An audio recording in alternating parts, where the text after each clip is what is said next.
It's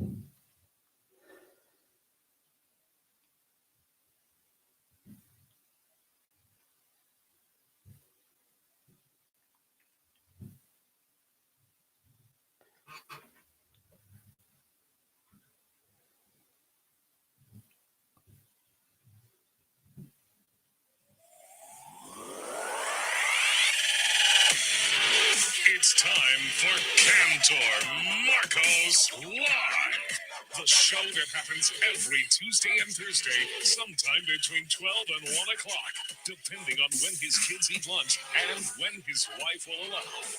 And now, here's your host, Cantor Marcos. It is Cantor Marcos Live.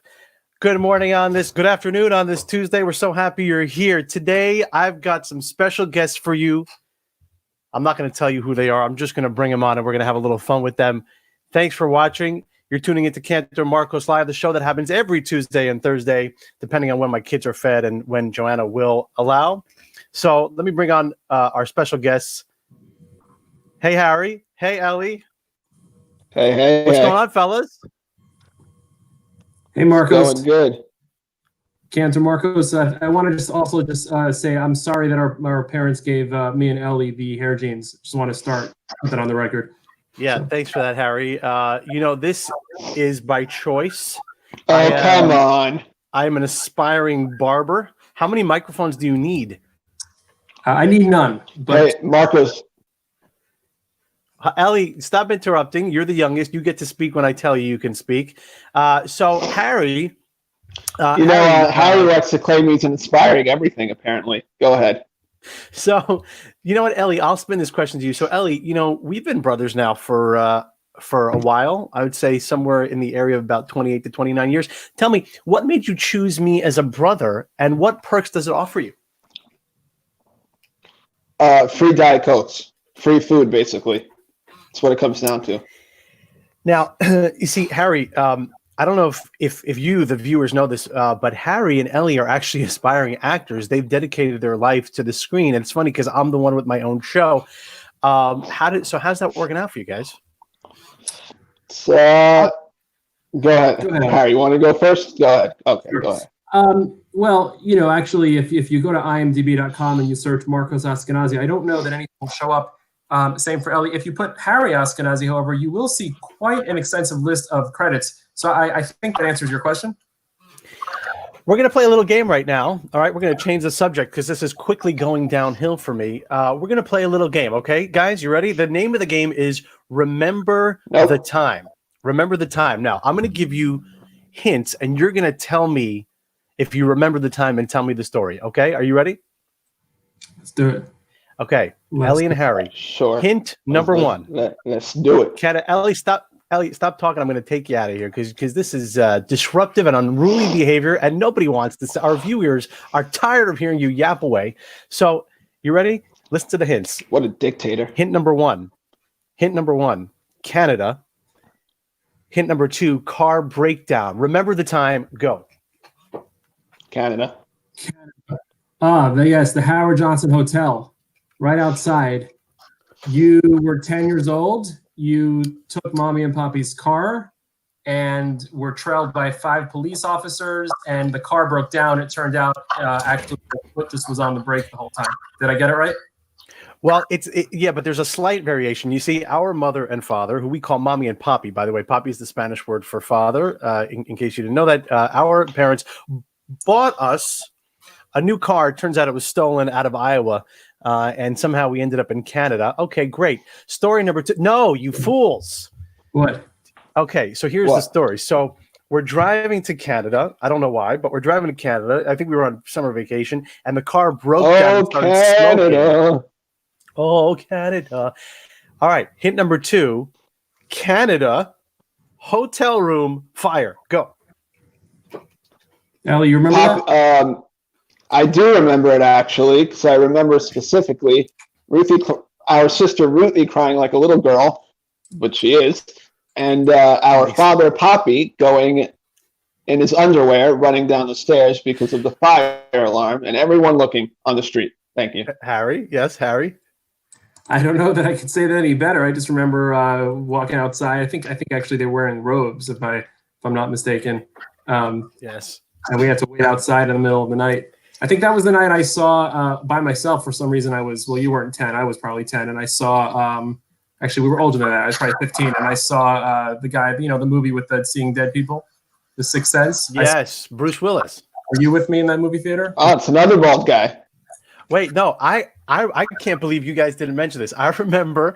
Okay, so our father, who wears contacts, we all have horrible. Well, you guys, I wear glasses. You guys don't wear anything. Our poor father has contacts. It's 3:00 in the morning, and the hotel fire alarm goes off, and people are rushing down. That's the stairs. right. Yes. I'm turning off. I'm muting Ellie because he doesn't deserve to talk anymore. We were running down the stairs and we left our father upstairs unable to see. And it's like 3:00 in the morning. And my mother says to us, leave him, he'll be fine. And we leave my poor father in the upstairs of the hotel. And by the time he makes it down, thank God there was no fire. It was just a false alarm. By the way, Michael Nadada says, if John Tendy was a Cantor. Hey, Michael, how are you? Akiva says, Harry confirmed on IMDb for the win. Oh, Akiva, what's up, man? I like that. Johnny Schlagbaum. Hey, Johnny, this is amazing. Thank you for that. So, sorry, is this a net? Oh, no, they don't. Never mind. Scratch that joke. Go ahead. What's that? No, go ahead. So, listen, we want to ask you, what is your favorite childhood memory? Let us know in the comments. Okay, let us know. We're going to keep talking a little bit. Okay, now listen, for some reason, Harry, Ellie, you ready to keep going with the game? I got one more hint for you. Let's go. Hi, Isaac and Okay. Bell. They're watching. All right. Hint number 3, story number 3, Canada, Mexican passport. Go. Well, this was after the fire. We were on the way back. Our father got caught at the border, and they said, Mr. Ashkenazi, show us your passport, please. And he said, aquí está mi pasaporte, mira, look, aquí, look here, my passport. And this is a Mexican passport, sir, and it's expired. And he said, no, please, don't do anything, please, let me go. And we haven't seen him since. That's what I remember. They stopped us at the border coming back, and they pulled us over for a secondary inspection because my father has a Mexican passport. Yes, Akiva, it does seem to be a lot of Canada action here. Sorry, Johnny, who's from Canada. Why does everything bad happen to us in Canada? Obvious comments off of the screen. Do we have to show everyone the obvious comments? Maybe more. So, wait, hold on a second. I'm in the middle of a story here. My goodness, you guys are you know what? I've got to prep you next time better. You have no idea how my show works.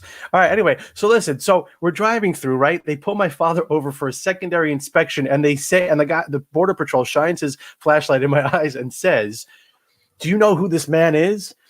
And of course, I was young and naive, and I said, "Yes, he's my father." What I should have said is, "No, please help." That would not have been funny. But anyway, that's the story of Canada. Everything, Johnny. Why is everything bad happen in Canada, Johnny? I'm raising my hand. Yes, Harry. Do you remember the time where our father was in Times Square with us and they thought he was a Mexican tourist? So they interviewed That's right. And then on the evening news that night, it said Isaac Ashkenazi. Yes, they did. They did. Yes. Oh, hi, Elise. Hey, thanks for watching. Love the sibling interaction. Love to you guys in Texas. Hope everybody's doing okay. Wait, I want to go back to Michael. Michael said, when I held onto the garage door and it kept going up and I thought it was a good idea, I was 5 and my father stopped the automatic door and let go. And you did. That was very... Oh, so Michael was riding up with it. That's genius. He saw I Know What You Did Last Summer, or Scream, one too many times. Okay, Johnny has a great Isaac Ashkenazi story. Johnny, if it's a clean...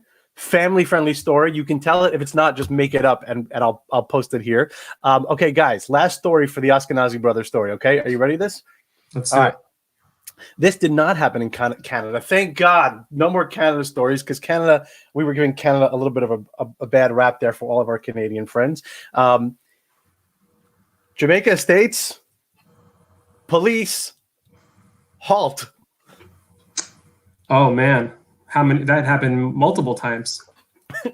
Why, Harry? Why did that? Ellie? Why? Hold on. Oh, is Ellie still muted? I'm sorry, Ellie. Yes, I'm still muted. You've been muted the whole time. That was not by design. Yeah, basically. Okay, so my recollection is I decided to, for some reason, call 911 to see what would happen, and they came to the house.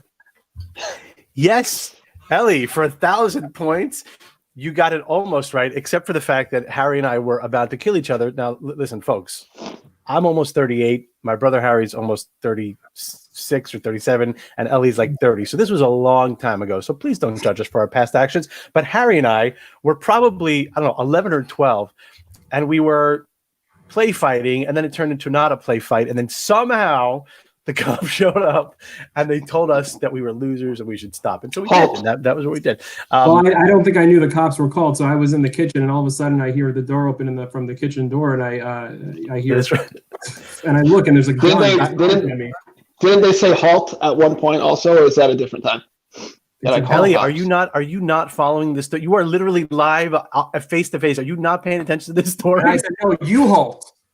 That's right. Yeah, you showed him. That actually worked. And then I came and bailed you out of jail. Dan Morris, what's up, Dan Morris? And hey, Nitzan Rivlin. Danny. So Nitzan is our brother-in-law. Oh boy! But clearly we see who's in control because Ruthie is posting from his. Ruthie, I want you to Facebook ask him why you're not in his Facebook picture, and instead he chooses a glass of wine over his wife. 12 years of marriage is not enough time to put. 12 years. Nope. All right, we've got a story from Johnny Schlagbaum, the Isaac Ashkenazi story. When I once called him up to get an Aliyah in camp, he told me his name was Super Ben Man. Ben. And he said it, and he never saw your father laugh so hard. Yamod, Yamod, Yamod, Super Ben Man. Yeah, exactly. Thanks, Johnny. That was a great story. Ruthie, can you use your own Facebook page? You need to give Nitzan control over his own life because this is getting out of hand. It's getting way too out of hand. Yeah, really, right? So guys, listen, do you have a favorite childhood memory? Let us know in the comments. If there's something that you would like for us to talk about, let us know in the comments. I hear a crying child upstairs. That may mean that I need to go help. But you know what? I'm on the air. I don't have time for this. Okay, I'm coming 1 second. All right, Harry, Ellie, anything else you guys want to say? Marcos, that is the oldest trick in the book. Well done. Well done. Oh, also, one bite, everybody knows the rules. Thank you. It's a good thing I don't get paid by the minute. Anyway, listen, folks. This is Quarantine with Cantor Marcos. I just renamed the show, by the way. Quarantine with Cantor Marcos and friends. We're all stuck at home. We're all home working. And so we need to bring some levity and some humor to this, even though it is a serious situation. And there are people who are very sick and people are dying. During the quarantine will be referred to as the quarentennial generation. All right, I was in the middle of something serious. You're screwing up the whole gig. When they're teenagers, they'll be the quarantines. Wait a second. Hold on a second. What about a new robotic movie that they probably already did? I Quarantine? Wait, hold on. Ellie, stop talking. That wasn't chocolate, Akiva. Eating chocolate cake of a hotel. Who did that? I didn't do that. There's no way. It's his own childhood memory. Okay, now I'm only posting. Oh, hey, man. Then she said Harry and Marcos singing some amazing duets. Harry, let's sing. You ready? Is the screen frozen? You're a crying child. I think I have to go.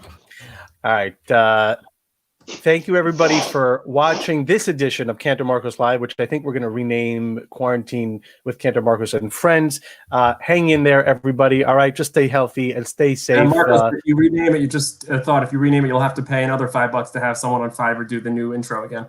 So. Yes, by the way, Fiverr. Oh my goodness, this guy is a professional. There is a video, an intro video coming hopefully in the next day or two.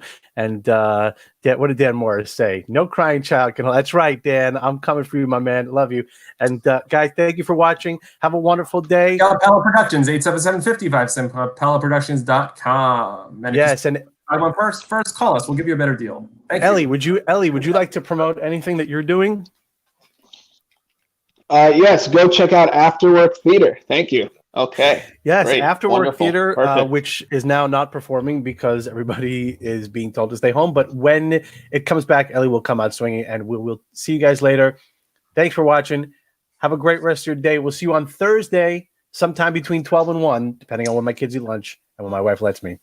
It's been a presentation of Marcos Live. Cantor Marcos.